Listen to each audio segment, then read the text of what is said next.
Hey, welcome guys, and who are we here with today? I'm Walter Jule, and I won the PPG Las Vegas this weekend, playing Salamangreat.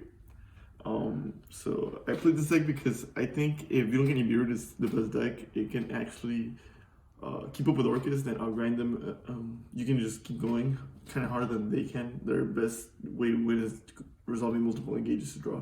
So if they're not doing that, you're winning all those games. So, yep. I played a standard race Salamangreat lineup.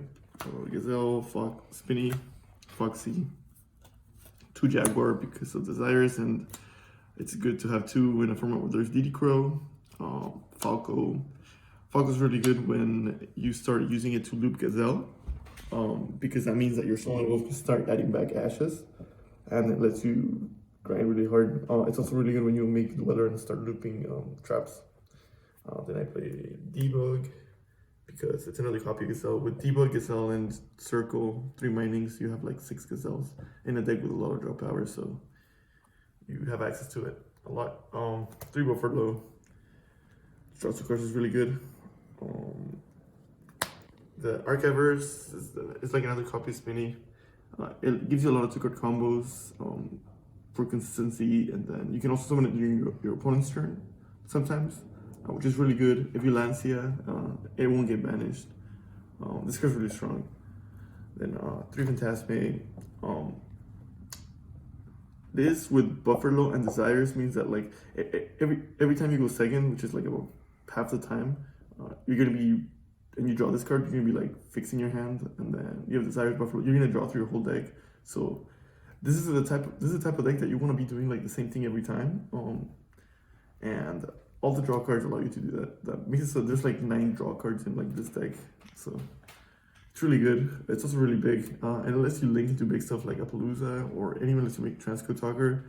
Salad also, they can't put up that much damage on board. When you do the Stalio play, you end with like 2 1800 attacks and a 2000 attack. And if you have this also on the field, I think it's like exactly game. So it helps you put damage where you're missing damage. Then 3 Ash is broken because it's a fire. I guess a level 3 too, but yep. Nibiru. This was one of the changes I made from my Pasadena list. I was playing 1 Nibiru, but this time I played 2 Nibiru, and then I cut in permanence for the Nibiru. When this card is good, it's really good, but when it's bad, it's kind of really bad. And permanence is like the opposite. This card's just okay all around. So 2 and 2 kind of gives it like kind of like a balance. So this card's not, I'm not going to be drawing a lot of dead Nibirus, but I'm also not going to be like fighting for my life when I only draw permanents. Because Nibiru can sometimes just win you the game on the spot. Then for spells, I play the Circle, the Minings to get Gazelle or Spinny or whatever I'm missing. I play 3 Desires to draw into everything. This card's really good. I think 3 is mandatory. Like so a lot of people play 2 because they're like, ooh, I don't want to draw 2, but they're cowards. You need to play 3. This card's just insane. I 2 Desires a lot. It's not bad. Like the only times it's bad is if you deck out, but that's only happens to be like once. 3 is really good. This card's also really good at 3. A lot of people also don't like playing 3. Like some people play 1 so they can dump it with someone they want, but you want to hard draw this card, and you actually want to hard draw multiples of this card too. Sometimes, just special summoning every turn lets you outgrind so many decks. Like it makes your engine so much stronger. Since this deck's win conditions aren't in the main deck, they're like in the extra deck. You just spam like your extra deck and you just keep pushing. This card lets you make any card in your extra deck basically. So 3 is really good because even if you have multiples, they're going to be forced to get rid of it to not die, and then you just play the other one and then you keep going. It's also something angry for Foxy, so you can pitch it and stuff. Then I play 2 Cosmics for when you go second. It's good against traps, it's good against Orcus, it's good against everything. Yeah, if you go first, it's good against pendulum cards, like the Moonlight cards and pendulums. And then the field spell. Nobody does this, but the field spell also actually lets you gain life points. When you attack, you have to like attack with a link first, and then you attack with another monster, and then you use the field spell. you pay 1,000, you target the link you already attacked with, and then you're gonna gain the attack of the monster. So if I attack with the Sunlight Wolf, then I attack with the Jaguar. On the Jaguar attack, you use this effect, you target the wolf, you lose 1,000, you gain 1,800, so you're plus 800 life. And then main phase 2, you can like link the Sunlight Wolf away, because otherwise it would be permanently 0 attack. And then you gain 800 life for free, which nobody knows what it does. And then one of each trap. You don't need it if it gets managed by Desire, it's fine. Yeah, you almost always dump this going first with Gazelle. And they're really good. I just don't think I want to hard draw them that much going second. If I would go first a lot, I would play for 2/2. So that's the main deck, pretty standard. And then the extra deck, I play all the salad cards, so it's standard.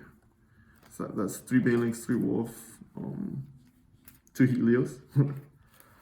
I play Phoenix, standard.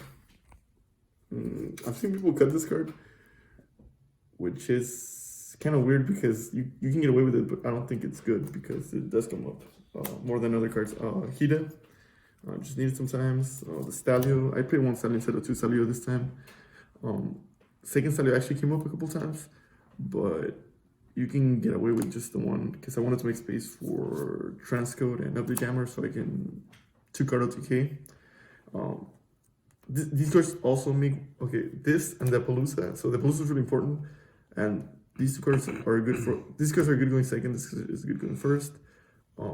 They turn Will into like a win condition because Will lets you go like Phoenix, Helio, clear the whole board, and then you make these and then you kill them. And then if you go first with Will, you make like this, and then you just negate all their effects. And then this is also just good in the Appaloosa is also just really good in the grind game against like Orcus when they Into the Void have no hand, they only have the graveyard, you just negate the whole graveyard. Or even in the mirror match, Appaloosa is really good, just negate everything. It's just really strong. And then Abyss Dweller, because it's Abyss Dweller. This is better than Appaloosa for the most part, but the only bad thing about it is that you can't just like revive any 3 random monsters with Will to make a Dweller. So that's why both are good. And then for the side deck, 3 Nancia, staple this format for Orchest and combo decks. It's really good. And it synergizes with the artifact package. Summon Nancia off of the Sanctum. Resolving artifact scythe is like a win condition because you'll do like your little combo and then you scythe them and then you kill them next turn. If you can be rude, which is the only way you lose in this with this deck, you can activate Sanctum and you stop them for the whole turn. So you pick up where you left off next turn and you continue killing them. So this is good. This is like so good. It's just one card in this game, and then I also play System Down. This is almost a game against Orcus. You clear the whole board and the whole graveyard, their IP becomes useless. They have to have another starter to keep going, and once you get your engine going, then you're just gonna negate their starter, so it's really, really strong. Then also play Twister for Rogue. Yep, for all the background decks. You could side this against Orcus in theory, but there's not enough cards. You can't take enough cards. Also play 3 really match. This card's really strong. It's really strong against Orcus too, and it's really good against the mirror match. It's really good against Rogue. It's even good against combo if you can like force some negates and then just crash all your monsters and then evenly match them, and then main phase 2 like build the board back up. Yeah, this card was really strong on weekend too. So yeah, that was the deck. My matchups where I played like 3 Lunalight Orcus, like 2 Skystriker Orcus, 1 Scrap Orcus, and I tied against one of the Skystriker Orcus. I tied, but I was gonna lose. Like if the game went infinite, I would have lost. But also I only tied because I like break game 1. This deck is crazy against like all the Orcus variants. with between Pasadena and this event, I'm like 14 wins in matches, and like I tied one. So yeah, it's really good. Then I also played like 2 True Dracos, 1 Altergeist. I played against Draco Sky Striker, which is like super hard to win, but like up and crazy. And then I played like a mirror match. Yeah. So that was the deck. It was really strong. Yeah, it was really good. All right. Thank you, Walter. Appreciate it. Oh, Any shout outs or anything like yeah, that? shout out to Ramon. And shout out to John Bull because he has more tops than Ramon. All right. Thank you, Walter. Take care.